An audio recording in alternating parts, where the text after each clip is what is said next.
The sound of tearing paper filled my laboratory, sharp and cruel, like knives cutting into my heart. My mother stood in the middle of the room, her face twisted with anger as she ripped through 12 years of my research. Piles of papers, carefully organized and protected, were now scattered on the floor. She screamed at me, her voice echoing against the sterile, white walls. "Your brother needs this estate more than you, Lucy. He has a family to support." Her words felt like a slap. I could only watch as the fruits of a decade's worth of effort fluttered through the air, falling around me like broken wings. For 10 long years, I had studied our family's rare blood disorder, tracked genetic markers, and documented hereditary patterns that might one day save lives. Now it was being destroyed because my grandfather had left his estate to me instead of my perfect brother, Jack. "Mom, stop," I whispered, my voice more steady than my trembling hands. "Grandfather left the estate to me for a reason. He understood my research." She turned sharply, her designer dress glittering under the fluorescent lights of my lab, completely out of place in this environment. "Research? Is that what you call hiding away in this basement while your brother builds a real life? He has 3 children, Lucy. 3. What do you have? Papers and test tubes." Her words burned, but I held my ground. In my safe upstairs was the letter my grandfather had written before he died, the one that explained everything. The one I had not shared with anyone. "This isn't about Jack's children," I said softly. "This is about continuing grandfather's work." "His work?" She laughed bitterly. "Your grandfather was a businessman, Lucy. The estate should go to someone who understands that. Jack has an MBA. What do you have? A PhD in playing with DNA." For a moment, I almost smiled at the cruel irony. My grandfather, Adam Savage, had indeed built a vast business empire, but that wasn't the whole truth. Hidden beneath that empire was something greater, something only I understood. He had been a geneticist, a brilliant one, who had spent decades keeping his discovery secret. He trusted me to carry it forward, and I knew why. "The estate isn't just about the money," I tried to explain, but my mother wasn't listening.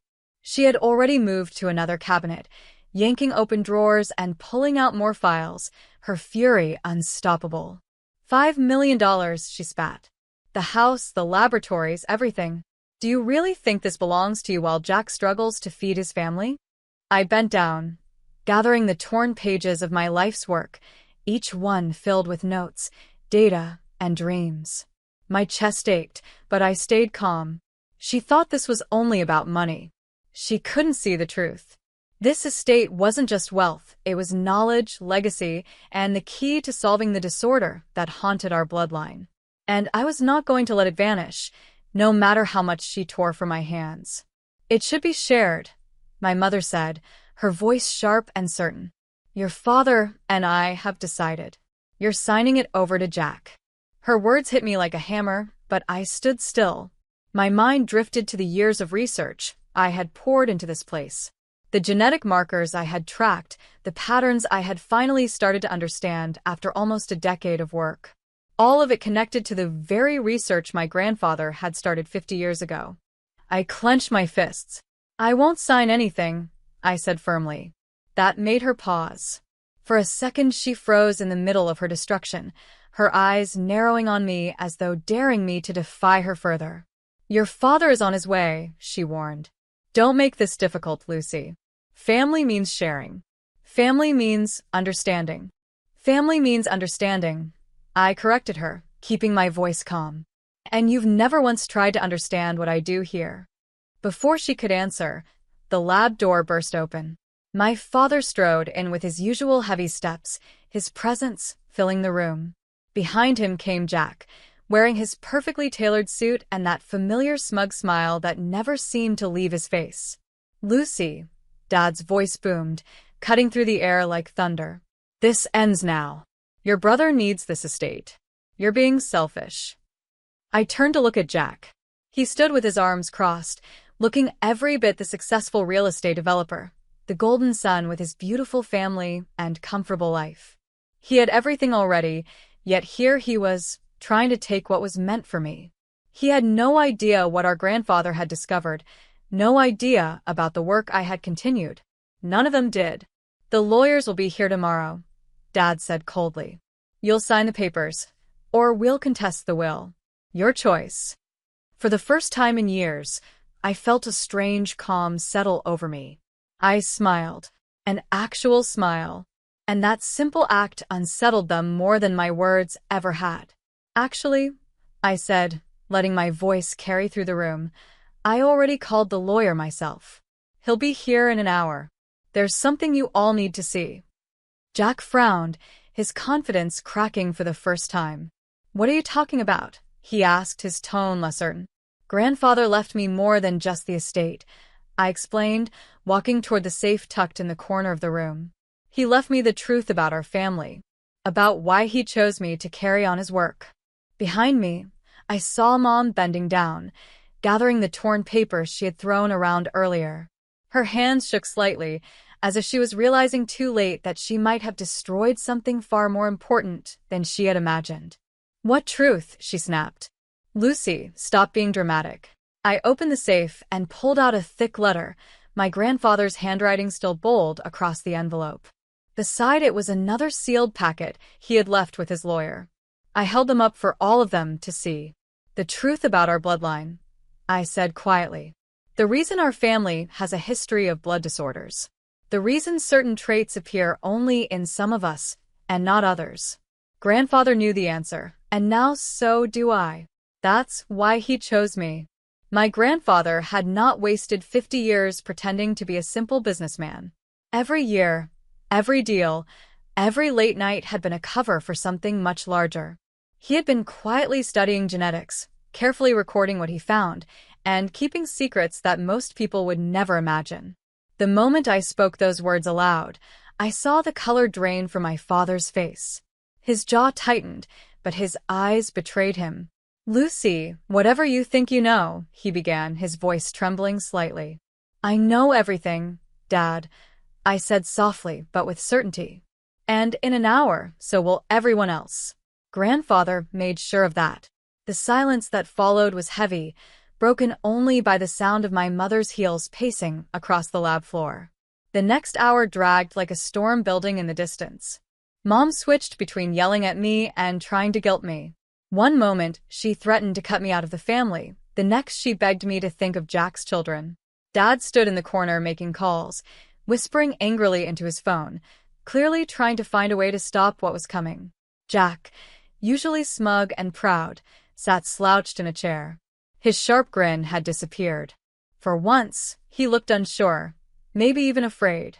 Finally, the sound of footsteps echoed down the hallway. Peter Cook, our family lawyer, entered the lab. He was carrying a heavy folder under his arm, his face pale and serious. He looked at me, then at the chaos in the room, and gave a small nod. Shall we begin? Peter asked, placing his briefcase on the desk. He carefully avoided the shredded papers my mother had thrown earlier. Yes, I said firmly, pulling out my own set of files. I had been prepared for this day, keeping backup copies of everything locked away in my safe where no one could touch them. It's time everyone knew what Grandfather discovered. Peter opened the folder and began laying out documents one by one. His movements were slow and precise, like a surgeon preparing instruments. Each paper he revealed made the air in the room feel heavier. First came reports my grandfather had ordered, followed by genetic charts, and then DNA results collected over decades. I kept my eyes on my family. At first, their faces showed only confusion, then disbelief, and finally, something close to horror. The room felt suffocating as Peter placed the final document on the desk. It was an old DNA test from 1981, the edges yellowed but still intact. My mother's hands shook so badly she dropped the pile of torn papers she had tried to gather. My father pressed his hand against the wall as though he might collapse. Jack stared at the documents with wide eyes, his arrogance gone. As you can see, Peter began, his voice calm and steady, Adam Savage conducted extensive genetic research on your family line for more than 50 years. His findings were significant. The truth was finally out, and none of them could stop it. This can't be right, my father said suddenly, his voice louder than before. There must be some mistake. His hands were trembling, and I could see the fear in his eyes. I reached into my safe and pulled out my own set of files. Carefully, I spread them across the desk beside my grandfather's documents. "I've confirmed everything, Dad," I said firmly. "That's what my work has been about all these years." I wasn't just studying our family's blood disorder. I was following grandfather's trail, step by step, proving what he discovered. Jack's voice cut in, harsher than usual. "Which is what exactly?" he demanded. But I noticed the crack in his tone, the way his confidence slipped. Deep down, I thought he already suspected the truth. "Our family's blood disorder isn't just some random genetic mutation," I explained. I pointed to the highlighted sections in both my files and my grandfather's. "It's proof of something else. A completely different genetic line." I paused, looking at each of them before I said the words that would change everything. "Dad isn't grandfather's biological son." The silence that followed was deafening. It was as if the air had been sucked out of the room. My mother gripped the edge of my desk to steady herself, her knuckles white. My father collapsed into a chair, his face pale and drained of color. Jack jumped to his feet so fast that his chair clattered to the ground behind him. "You're lying," Jack shouted, his face twisted with rage. "This is just some trick to keep the estate for yourself." Peter Cook, the lawyer, cleared his throat and spoke in his calm, measured way. "I'm afraid Lucy is correct. Adam knew about this for years, but he kept it quiet to protect his wife, your grandmother. However," he continued, pulling out a sealed letter from his folder, "he left very clear instructions about the estate." I watched as Peter carefully unfolded my grandfather's letter, the one he had kept safe in his office all this time. His voice was steady as he read. Adam wanted the estate to go to Lucy because she was the only one who understood the importance of this research, the only one who could continue his work. "But I'm his grandson," Jack shouted again, though this time his voice was weaker, almost pleading. "His only grandson." I shook my head slowly. "Biologically, you're not related to him at all," I said softly. "Neither is Dad. Grandmother had an affair before Dad was born. Grandfather discovered the truth years later when he began researching the blood disorder. That's why the inheritance patterns never made sense. The disorder didn't follow the normal genetic rules, because Dad wasn't his child by blood." My father suddenly stood up, his face burning red with anger and shame. "You had no right to dig this up," he shouted at me, his voice shaking the room. But the truth was already out, and there was no way to hide it anymore. "You have no right to destroy our family like this," my father shouted, his face red and shaking with rage. I stood tall, keeping my voice calm. "I didn't destroy anything. I simply finished what grandfather started. He wanted the truth to come out. He wanted it handled with care, with science, not with lies and cover-ups. That's why he left everything to me." "Everything," my mother whispered, her voice thin, almost trembling. Peter, the lawyer, gave a small nod. "Yes." "The estate, the laboratories, and most importantly, all of Adam's research data. He was far more than a businessman. He was a brilliant geneticist who used his business empire to fund his real work. And Lucy is the one he chose to carry that forward." The room fell quiet, the weight of Peter's words pressing down on everyone. I walked slowly over to my research station and pulled out a thick folder I had kept safe for years. "There's more," I said, laying it on the desk. "Grandfather's research wasn't just about our family. He discovered something critical about genetic inheritance patterns. Something that could change the way doctors treat certain diseases. That's what I've been doing, taking his discoveries and developing them further so they can help people." My mother suddenly let out a sharp, bitter laugh that echoed against the walls. "Help people? You've just destroyed your own family, Lucy." I shook my head firmly. "No, Mom." "I've revealed the truth. There's a difference." I turned toward Jack. He was still staring at the DNA results spread out in front of him. His hands were clenched at his sides, his jaw tight. "This doesn't change that we're siblings," I said gently. "We grew up together.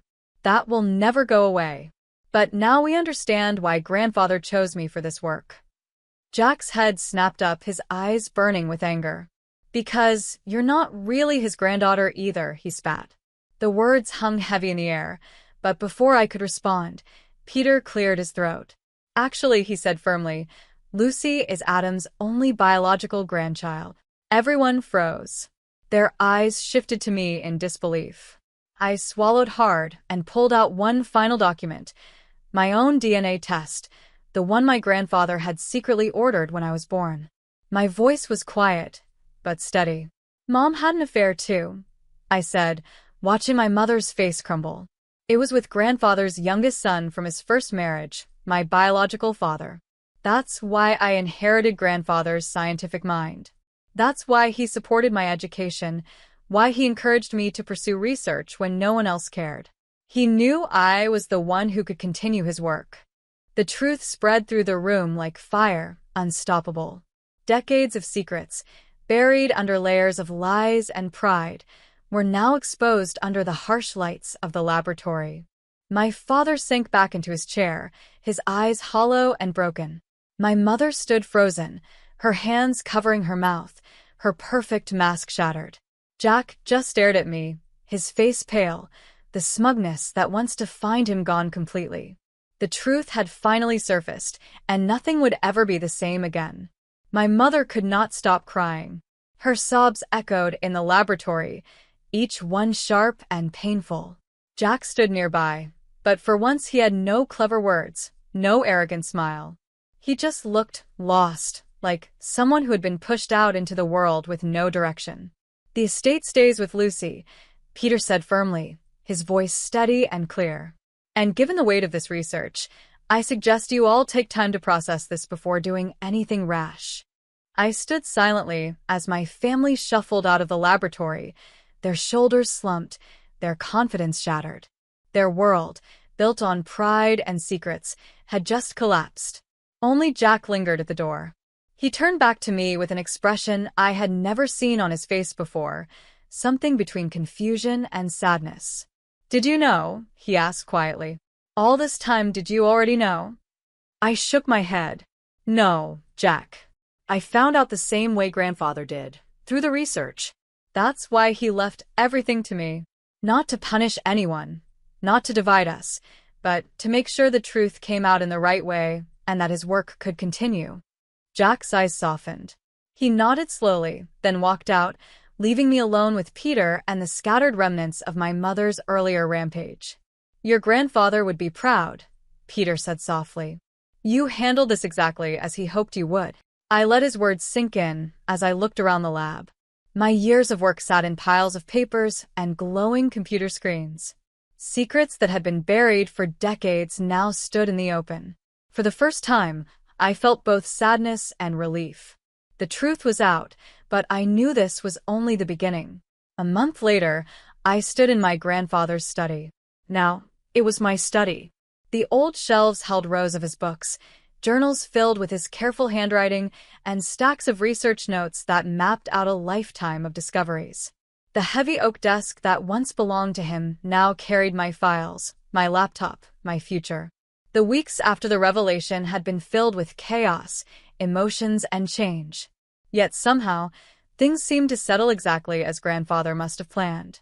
My father hadn't spoken a single word to me since that day in the lab. He buried himself in work, skipping family dinners and refusing to answer my calls. His silence cut deeper than any angry outburst could have. My mother, surprisingly, reacted differently. For days after everything came out, she showed up at my lab. Her eyes were swollen from crying, her face pale. She stood in the doorway for a long time before whispering, "I never told anyone about Peter, your real father. I thought I would take that secret to my grave." I walked over and placed a hand gently on her shoulder. "Grandfather knew," I said softly. "He knew, and he still loved you. He protected you until the very end." Her tears fell again, but this time they weren't only tears of shame. "He just wanted the truth to come out after he was gone," I said softly. That was the moment my mother broke down completely. Between sobs, she told me everything she had hidden for decades. She confessed how, during one summer long ago, she had fallen in love with Peter, my grandfather's son from his first marriage. He had come to help with the family business, and despite trying to resist, their feelings grew too strong. They had a brief but powerful relationship. Then tragedy struck. Peter died suddenly in a car accident, and only days later my mother realized she was pregnant with me. "Your grandfather figured it out when you were about 5, she whispered, wiping at her eyes. "He said you had the same way of looking at the world that Peter did. The same passion for science. That's when he began his genetic research, trying to understand inheritance patterns. And that's when he discovered so much more." Later, as I organized my grandfather's papers in the study, I came across photos I had never seen before. They showed Peter, my biological father, working inside the very same laboratory I now called mine. In one picture, he was bending over a microscope, his brow furrowed exactly like mine when I'm deep in thought. His eyes looked just like mine, too bright, focused, full of curiosity. Another photo captured both Peter and grandfather laughing together, clearly excited over some discovery. I felt a strange ache in my chest, a mix of sadness and belonging. To my surprise, Jack handled the truth better than I had expected. A week after the revelation, he showed up at my lab. He looked awkward, his hands shoved in his pockets, but his voice was serious. "I've been thinking," he said, shifting from foot to foot. "Maybe we could work together. I don't know a thing about genetics, but I understand business. If you're planning to turn this research into actual treatments." I smiled, recognizing it as his way of offering peace. "Actually, I could use your help with the business side," I admitted. Grandfather left notes about wanting to set up a research foundation. Something bigger than just this lab. Jack nodded, a little stiffly at first, but I could see a spark of purpose in his eyes. Slowly, a new partnership began. Twice a week he came by, helping me navigate the confusing world of medical patents, grants, and investors. He was still adjusting to the fact that the estate would never be his, but in this new role, he found something meaningful. It suited him better than the bitter envy he once carried. Then came the biggest surprise of all. Peter Cook, our family lawyer, returned one afternoon carrying a small envelope. "Your grandfather left one final letter," he explained, "to be opened a month after the first revelation." I held it in my hands, the paper trembling between my fingers as I broke the seal. "My dearest Lucy," it began, "if you are reading this, then everything has unfolded as I hoped. The truth is out. It may have caused pain at first, but it was necessary. Our family had always been built on secrets, but now those secrets were being uncovered one by one." I sank into my grandfather's old leather chair, the weight of his presence still lingering in the worn arms and creased backrest. My hands trembled as I unfolded the letter and continued to read. "Your father, my Peter, was the brightest mind I ever encountered. His death nearly destroyed me. But when I realized he had left behind something precious, it gave me hope. Watching you grow, seeing his intelligence and determination shine through your eyes, reminded me that our work was not lost. You were never just my granddaughter, Lucy. You were the continuation of everything Peter and I worked toward." Tears blurred my vision as the words sank in. I wiped them away quickly and read on. "The research you've continued is more important than anyone realizes. Peter and I discovered something fundamental about how genetic inheritance works. Something that could change the way dozens of diseases are treated. But we ran out of time. We needed more data. That is why I built my business empire, to fund this work privately, far from corporate interests that would exploit it for profit. Every deal I made, every dollar I earned, was meant to protect the science." I pressed the letter to my chest for a moment, breathing in the smell of old paper and leather, before continuing to the final paragraphs. "In the hidden safe behind my desk, combination 25 to 1739, you will find everything we discovered. The files include the preliminary trials Peter and I ran together. With your recent breakthroughs, I believe you are ready to take this research to the next level. The estate, the money, the company, they were all meant to support this mission. You are not just my heir, Lucy. You are the culmination of 3 generations of scientific pursuit." My heart pounded as I set the letter down and went to the wall. Behind an old photograph, I found the safe exactly where he had said. My fingers shook as I turned the dial, 25 to 1739, and the door clicked open. Inside were folders thick with notes, charts, and lab results I had never seen before. I pulled one free and flipped through it, and my breath caught. These were the missing pieces I had been searching for all along. Compared to this, my own discoveries looked like sketches on the edge of a masterpiece. Grandfather and Peter had been so close, and now their work was in my hands. Just then, my phone buzzed on the desk. A text from Jack lit up the screen. Meeting with the patent lawyers set for next week. You ready for this?